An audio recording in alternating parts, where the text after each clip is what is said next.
Hola, buenos días. Hoy vamos a ver el tema 4, ventajas de la atención, que tiene dos temas. Hoy tocamos el primer tema y la siguiente semana el segundo. Para empezar os voy a contar un cuento, una historia. Dice así: vivía en la India un gran maestro de meditación que dirigía un pequeño ashram donde enseñaba el arte del silencio y la presencia. Un ashram es como un colegio espiritual, ¿vale? Era un hombre sabio y compasivo, y muchos querían ingresar para aprender de él, pero el lugar era pequeño y no podía acoger a todos. Un buscador sincero llamado Ranjit insistía una y otra vez en ser aceptado. Pasaba los días en las afueras del ashram, meditando y esperando la oportunidad de hablar con el maestro. Finalmente el maestro, conmovido por su perseverancia, lo recibió y le dijo: te daré 3 meses para que te prepares. Luego te haré una prueba y si la superas te acogeré como discípulo. Ranjit se llenó de alegría y decidió prepararse a fondo. Durante los 3 meses estudió sin descanso los grandes textos espirituales: el Bhagavad Gita, los Yoga Sutra, el Dhammapada, las enseñanzas sobre la mente, el desapego y la iluminación. Repasaba conceptos, definiciones y teoría con enorme dedicación. Llegó el día del examen. Amaneció lluvioso. Ranjit tomó su paraguas, dejó sus zapatos a la entrada de la sala y con respeto saludó al maestro. El maestro lo miró con amabilidad y le preguntó: ¿has preparado bien el examen, Ranjit? Sí, maestro, respondió con seguridad.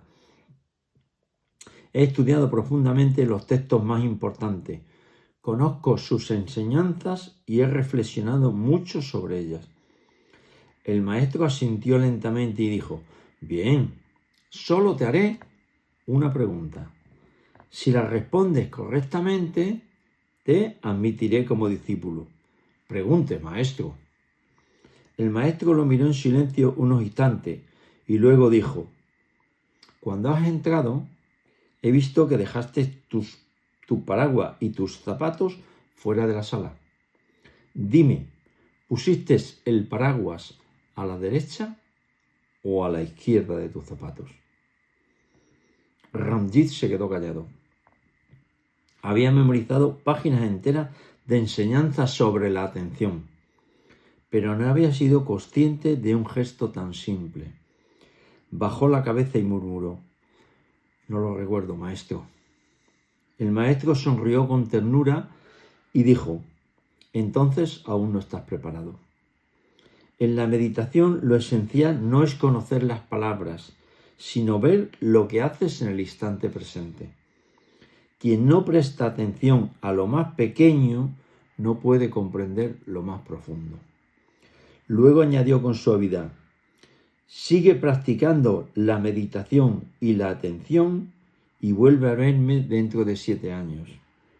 Cuando sepas dónde reposa tu paraguas, también habrás encontrado el lugar donde reposa tu mente. Bueno, este es el cuento, o la historia. Es muy verosímil, ¿eh? Muy verosímil. La atención es el elemento clave en la vida espiritual, en la vida interior, en el camino de la meditación. Absolutamente clave. ¿Por qué? Os voy a dar una serie de ventajas que tiene la atención en este tema y en el siguiente. Mirad, la atención tiene grandes ventajas sobre el cuerpo. Atender al cuerpo tiene grandes ventajas. Por ejemplo, detectar enfermedades, molestias, lesiones en etapas iniciales. Todos sabemos que las enfermedades o las lesiones, si son cogidas en etapas iniciales, son fácilmente abordables, fácilmente o son abordables. Si una enfermedad, una lesión o una anomalía crece y la dejamos que tenga ya bastante consistencia, es muy difícilmente tratable. Con lo cual, la atención al cuerpo tiene ya esa gran ventaja. Detecto cuando hay algo extraño y puedo rápidamente decir, oye, pues siento esta molestia en el pecho, siento este dolor en la cabeza, y puedo detectar una enfermedad, una lesión, etc. Primera gran ventaja de la atención con respecto al cuerpo. Segunda, conocerte mejor tu organismo. Una persona que atiende a su cuerpo puede detectar cuando una comida le sienta mal, cuando un tipo de ejercicio le sienta mal, cuando cualquier actividad o le sienta bien. ¿Me entendéis?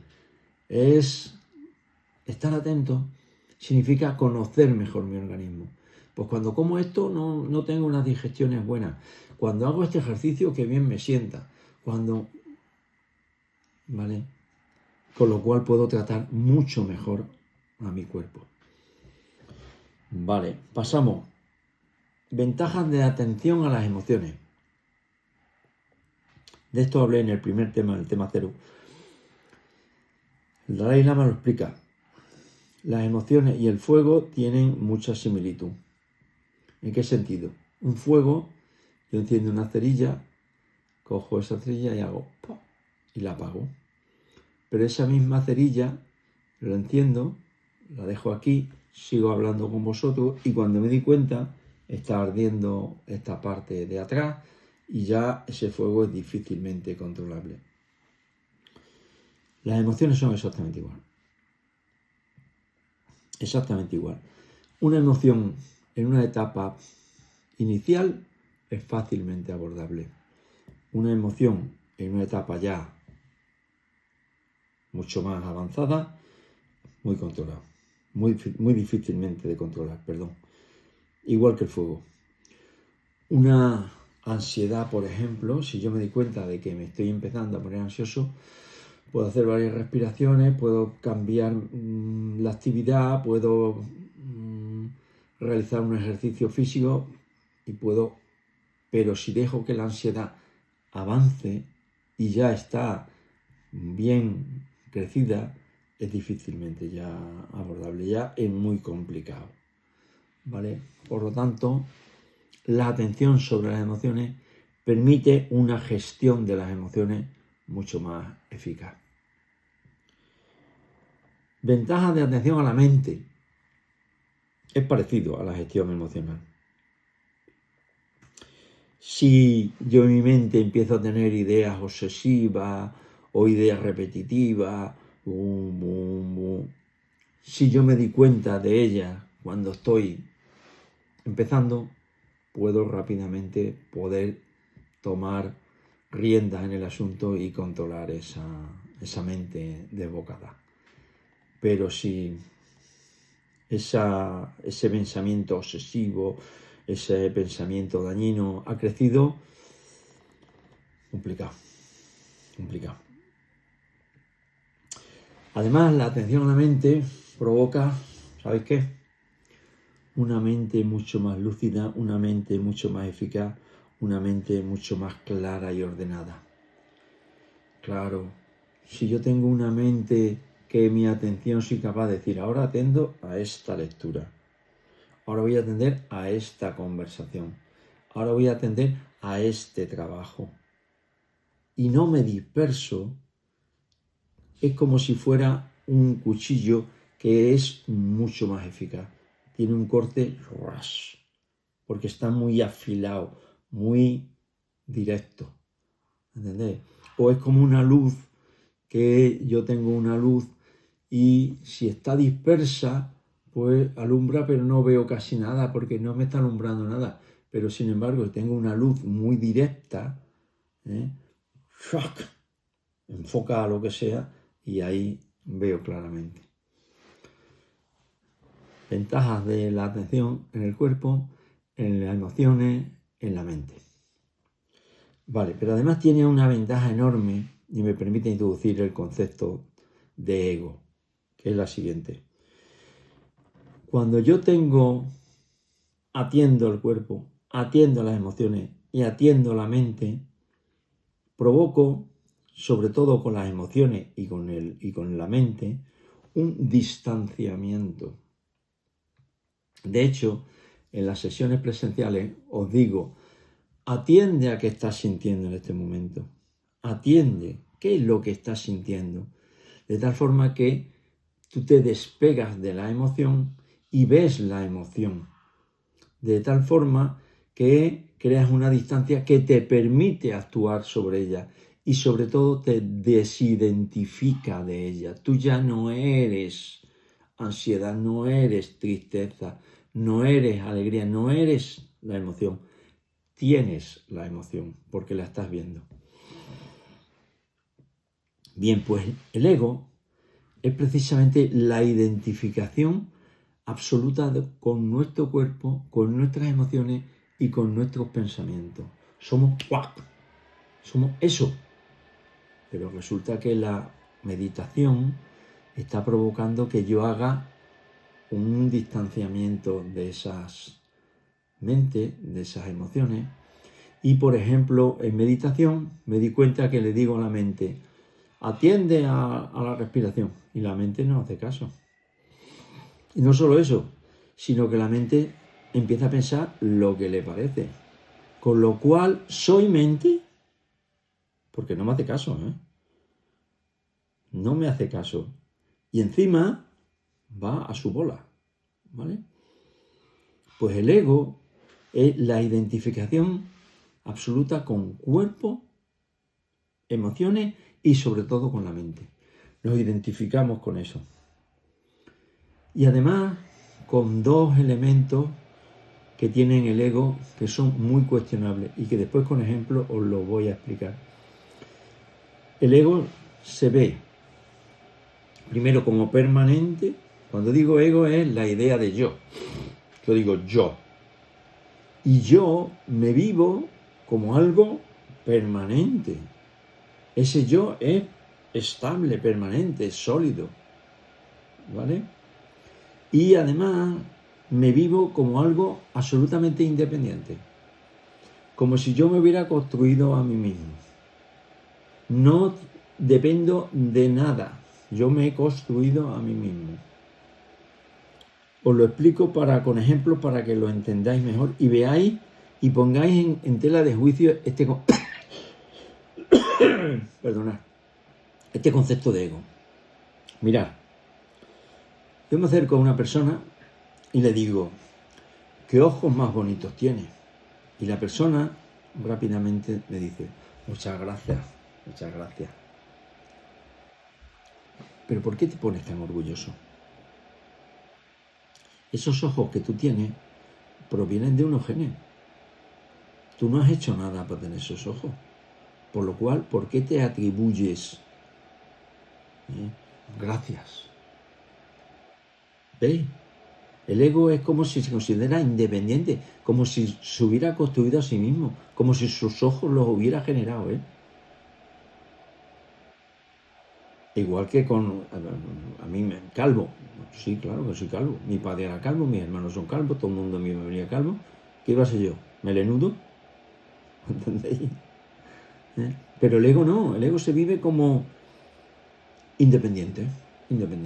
No, qué ojos más bonitos, qué pelo más bonito, qué inteligente soy. Sí, eres inteligente, pero de las cosas que más han influido en tu inteligencia son los genes que tienes y la educación que te han dado. Si a ti de chico te hubieran cogido, en vez de criarte en España o en Occidente, te hubieran llevado a Tanzania y te hubieran puesto a trabajar en el campo con 5 años, no serías tan inteligente. ¿Entendéis? Pero el ego se vive a sí mismo como independiente. No. Yo soy guapo, yo soy alto, yo soy inteligente, o yo soy feo, o yo soy... Pero vamos a ver, ¿entendéis? Eso es con respecto a la independencia, ¿no? El ego se vive como independiente y es absolutamente, todos somos interdependientes de nuestros genes, de nuestro ambiente, de la persona con la que hablo, etcétera, etcétera, etcétera. Vale. Y el tema de permanencia. El ego se vive como permanente. Y para ello os voy a enseñar una foto. Mirad. Mira esa foto y mirarme a mí. ¿Vale? Bueno. Pues alguien me podría preguntar a mí, Antonio, ¿ese eres tú? Y lo normal es que yo contestara, sí, soy yo. ¿Soy yo? ¿Soy yo? Como si algo en ese niño y en mí permaneciera permanente. ¿Qué es eso que permanece? ¿El cuerpo? Si queréis enseño la foto, tenía hasta pelo el niño, ¿eh? ¿Qué es eso que permanece en el cuerpo? Todo está cambiando constantemente. Cada 7 años cambiamos todas nuestras células. Por lo tanto, el cuerpo está cambiando constantemente. Y ese niño no tiene absolutamente nada que ver conmigo físicamente, con la actualidad. Y a nivel emocional, ese niño tendría emociones, no lo sé, pero no son las que yo tengo. Y a nivel mental, pues estaría pensando en sus juegos, en sus amiguitos, en sus cosas. ¿Qué es ese yo que creemos que es permanente? Pues eso es el ego. El ego es una idea distorsionada de nosotros mismos, que es una identificación con nuestra mente, con nuestras emociones y con nuestro cuerpo, que nos hace creer que somos permanentes. Hay un yo que siempre está ahí y independiente. No tengo nada que ver con nada, ni con los genes, ni con esto. Cuando lo razono, sí, pero cuando digo yo, no es así. Bueno, pues ese ego, bajo mi punto de vista, es la fuente de sufrimiento evitable más grande del mundo, a nivel individual y a nivel colectivo. A nivel individual, el ego no es solo el ego que se cree que guapo soy, no. El ego también es el que no se gusta a sí mismo. Y dice, ay, es que yo no valgo para nada, es que yo esto, es que lo otro. Mirad, cuando las personas tienen la autoestima baja, lo que tienen es un ego crecido, daros cuenta, crecido en el sentido de que creen que es muy importante, pero que está creado por sellos y etiquetas que le han puesto de niño. Pero no se corresponde con una realidad. Es decir, que el ego puede ser de los que van vacilando de tal, que normalmente es porque no están suficientemente satisfechos de sí mismos y por eso vacilan, que al final es lo mismo, o las personas que van escondiéndose y creyéndose poquita cosa, y es lo mismo. Hay una distorsión total de la realidad, total. Y entonces si no somos ego, ¿qué somos? Esto lo tenéis que descubrir vosotros. Esto lo tenéis que descubrir vosotros. Pero la meditación os va a provocar que os vayáis distanciando de esa mente, de esas emociones, y os va a llevar a identificaros con esto, que es el que observa. El que observa. Y el que observa es lo que llamamos ser. Ser, conciencia, cada uno ya le puede aplicar el término que quiera, religioso o no. ¿Vale? Por eso el curso se llama Del ego al ser. El ego es la chabola porque el ego es una fuente de sufrimiento tremenda, tremenda. ¿Por qué? Porque el ego además tiene una característica que es insatisfecho por naturaleza. El ego nunca tiene suficiente de nada. Quiere más cosas materiales, quiere más cosas de reconocimiento, quiere más placeres, quiere más poder. Qué rico tiene suficiente dinero, qué famoso tiene suficiente fama, qué hedonista tiene suficientes placeres y qué persona, no me acuerdo cuál es el cuarto concepto, nunca tenemos suficiente de poder que es el cuarto concepto. El político, ¿cuándo tiene suficiente poder? El ego es siempre más reconocimiento, más admiradores, más poder, más dinero, más. ¿Cuándo estás satisfecho? Nunca. Y encima nos lleva a la lucha, claro, a la competición con el otro para que yo tener lo que quiero del otro.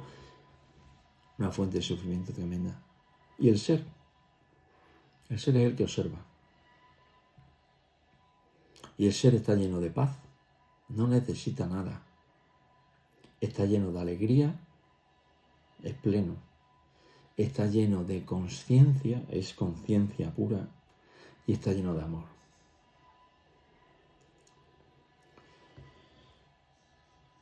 Bueno, voy terminando. Es un tema muy importante, muy importante. Pero sí que también os digo, no os creáis nada porque lo cuente yo o lo cuente quien sea. Vosotros debéis de experimentarlo en vosotros mismos. Razonarlo y después experimentarlo.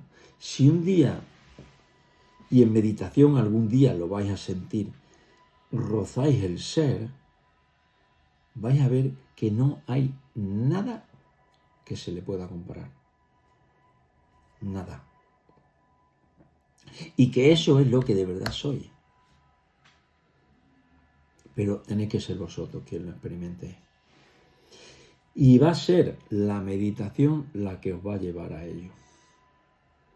Por esa distancia que va creando respecto a emociones, respecto a mente, y os va a sacar de esa identificación total que teníais con esa mente. ¿Vale? Bueno, podría seguir hablando del ego más tiempo y del ser y demás, ¿no? Pero creo que con esto ya es suficiente. Esto es una teoría, es mi vivencia, es lo que yo ahora vivo, siento e intento que vaya cada día más, que mi ego vaya debilitándose para que el ser sea el que de verdad dirija mi vida. Porque una cosa también importante que se me olvidaba era, el ego no es el malo de la película, ¿eh? El ego es una herramienta que necesitamos. No podemos vivir sin ego. Si a mí me va a atropellar un coche por la calle, me tengo que quitar. Si tengo hambre, tengo que comer. Si alguien me insulta, le tengo que parar. Necesito ego. Pero ¿sabéis cuál es el problema? Es una herramienta que el ser puede utilizar. Pero cuando el ego se convierte no en una herramienta, sino en el amo, estáis perdidos. Y os voy a decir una cosa. La inmensa mayoría de nosotros estamos dominados por el ego. Podría explicar por qué tenemos ego y cómo nuestra sociedad nos lo aumenta y demás, pero me extiendo mucho. Ya llevo 24 minutos y lo vamos a dejar aquí. ¿De acuerdo? Pensar sobre esto, intentar vivenciarlo alguna vez en meditación, que sintáis esa paz, cuando todo está bien, cuando haya lo que haya en la mente, tú lo aceptas plenamente. El problema está en que diga, ay, que tengo nervios, ay, que me identifique con esto. No. Yo lo observo, digo, oh, pues mira, ahora tengo nervios, mira, pues ahora estoy alegre, mira, pues. ¿De acuerdo? Bueno, pues nada. Tema importante, muy importante. Cada uno de vosotros está en vuestra mano razonar e intentar seguir practicando. Ya veréis cómo la meditación os va a llevar a esto. Y esto es vivir en un valle. Y el ego es vivir en una chabola. Ansiedad, depresión, competitividad, enfado, ira, miedo, culpa, etcétera, etcétera, etcétera. El ser es paz, alegría, conciencia y amor.